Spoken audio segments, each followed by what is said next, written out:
Yo, what's going on, guys? Today I'm going to be going over the NBA slate on DraftKings for Wednesday, June the 5th. We got Game 3 of the NBA Finals. We're going to take a look at this showdown slate on DraftKings. We're going to go through the player pool, talk about all the options that I like today. We'll look at all the players that are going to see some minutes, talk about if they're rosterable or not. We'll build out a couple lineups as well towards the end of the video, look at different roster builds, maybe the builds that make the most sense, what guy we want to use as our captain, whether we want to pay up at captain or if we want to go to a cheaper option. I'll be sure to hit on that as well.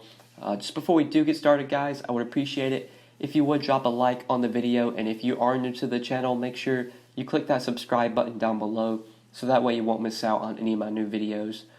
So starting off at the top, we have Kawhi Leonard, Steph Curry, our two stud options here, obviously, to no surprise. Kawhi is coming off a very good Game 2. He was the best option in Game 2 when it came to fantasy. 60 DraftKings points in 39 minutes. Even though the Raptors took the loss, Kawhi played very well.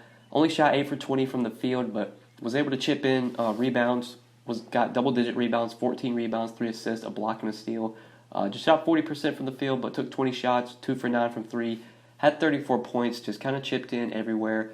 I do like Kawhi again, but I think I prefer Steph over him on this slate. If I just have to choose one, I think I'm gonna roll with Curry here. In Game 3, going back home, I expect Steph Curry to play very well.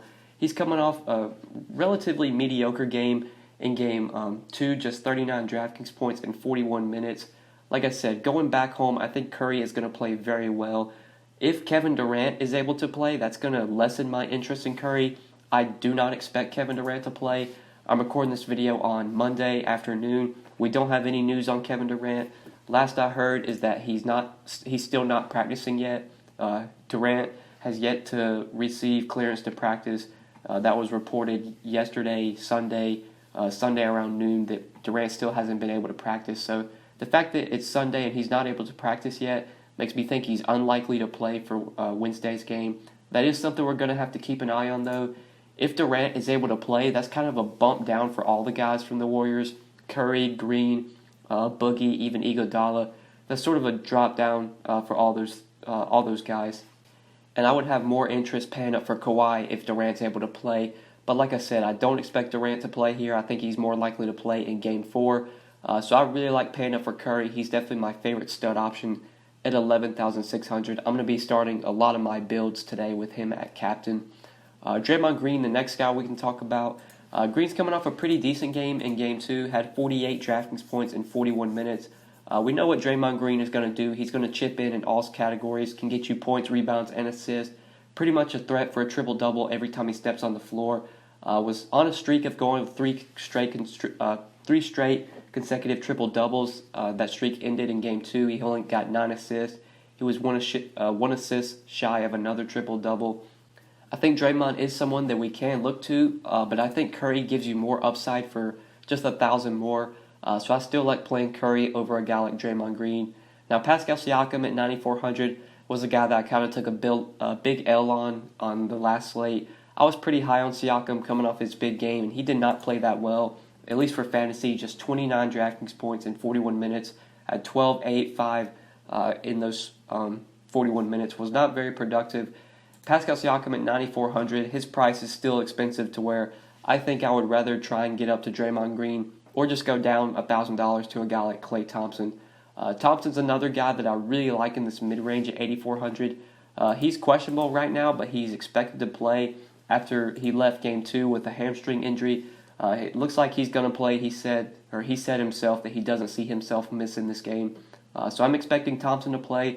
I don't think he's going to be restricted by any means. It's the playoffs. It's the finals. These guys are going to do whatever it takes to get out on the court. So I really like going to Thompson again at 8,400. He had a very nice game in Game 2, 42 DraftKings points in 32 minutes. Was very efficient from the field, shot 58% from the field and 66% from 3. I doubt that continues here, but still we know what Thompson's going to do. He's going to take 20, 25 shots a game. He's going to chuck up 5, 10 threes a game. Just gives you upside, a ton of upside if those shots do go down. So in that mid-range, he would definitely be my favorite play between like him, Siakam, and Lowry. Thompson would probably be the guy that I would go to there. And then getting towards this lower mid-range, Boogie is someone we definitely need to talk about. His price got bumped up to 7,200 after he started game 2 and had a very nice game. 37 DraftKings points in 28 minutes, 11, 10, and 6 with 2 blocks. He was very productive in his time on the floor. DeMarcus Cousins, for me, on this slate is going to be someone that's dependent on if Kevin Durant plays or not. If Kevin Durant plays, I really don't have any interest in DeMarcus Cousins because when Kevin Durant is on the floor, DeMarcus Cousins does take a big hit when it comes to usage. He's just not as productive playing alongside Kevin Durant. So that's going to be a wait and see for me. If Boogie plays without Durant, so if Durant's out, I really like Boogie starting again at 7,200. If Kevin Durant plays, I think I would rather just go up to like Kyle Lowry or go down to Marc Gasol, Fred VanVleet. So DeMarcus Cousins right now, a wait and see for me. Whether I play him or not is going to all depend on whether or not Kevin Durant's able to play.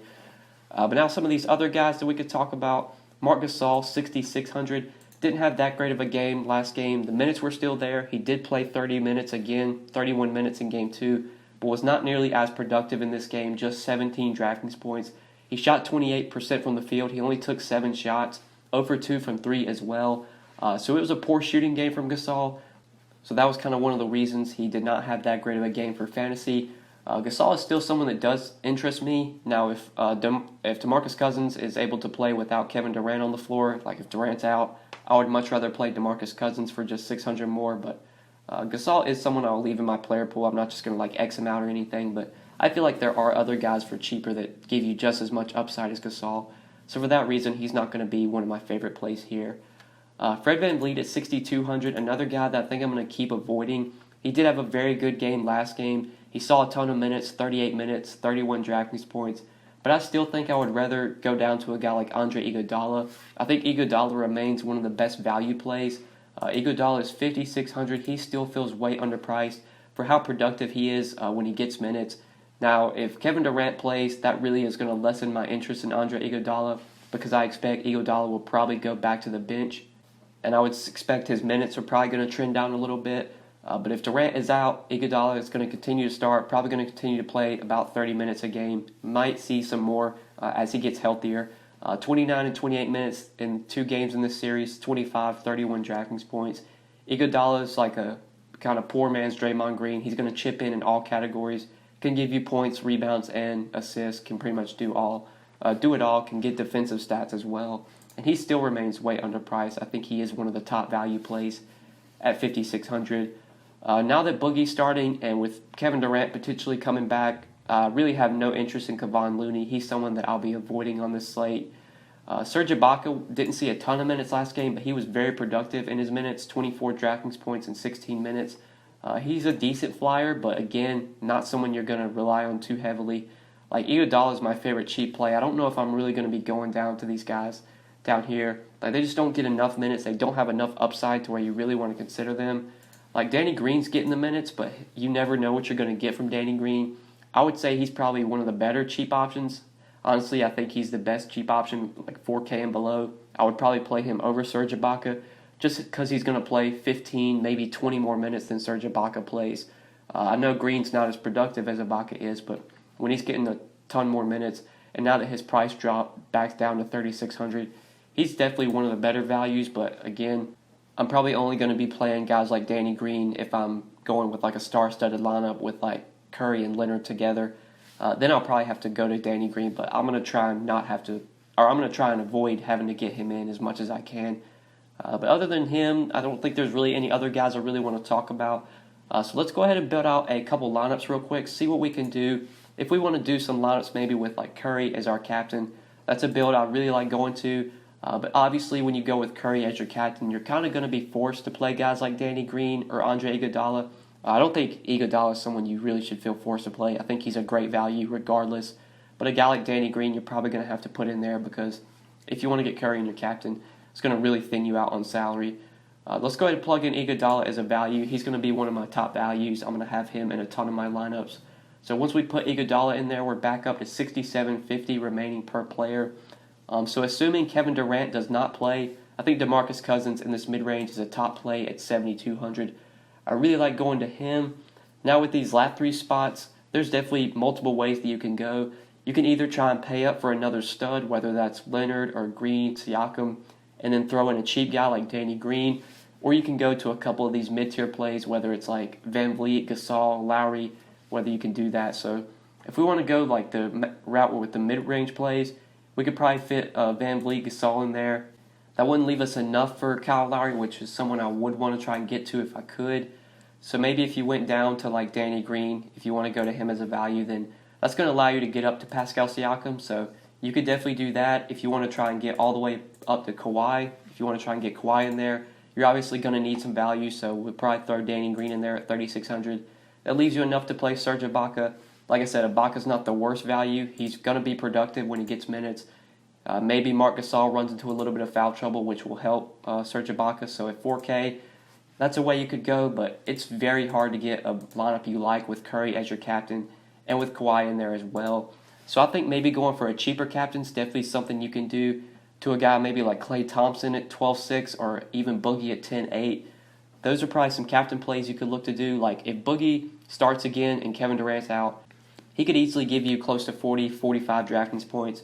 So let's look at some builds with Boogie as our captain. I think that's going to allow us to fit in Kawhi and Curry together. So then we're left with 52.66. If we plug Iguodala in there, that leaves us 5,100. You could put Danny Green in there, and then that would leave you enough to play Marc Gasol. So I really like going to this build, assuming Kevin Durant's out. I think this is one of the better builds you could do.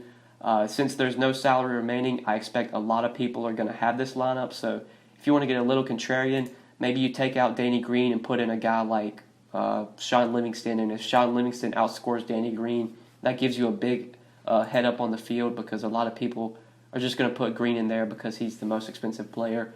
Or you could do the same with a guy like Marc Gasol. If you take out Gasol and put in maybe Fred VanVleet, and Fred VanVleet outscores Gasol, then obviously that's going to give you a leg up on the field as well.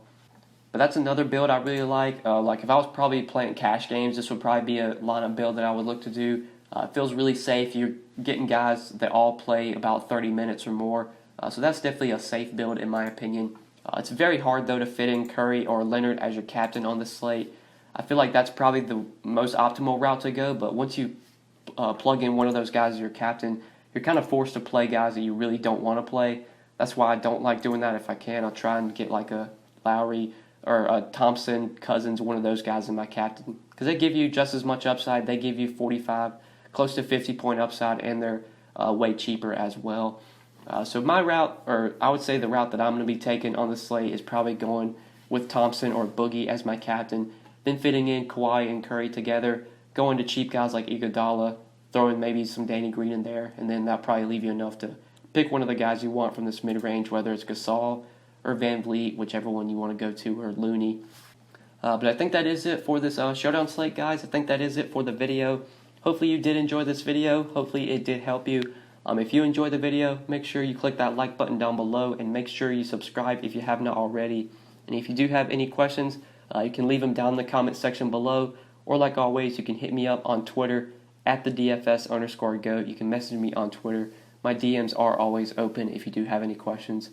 But yeah, guys, I think that's pretty much it. Thank you so much for watching. I really appreciate it. Hope you enjoyed, and good luck on Wednesday. Peace.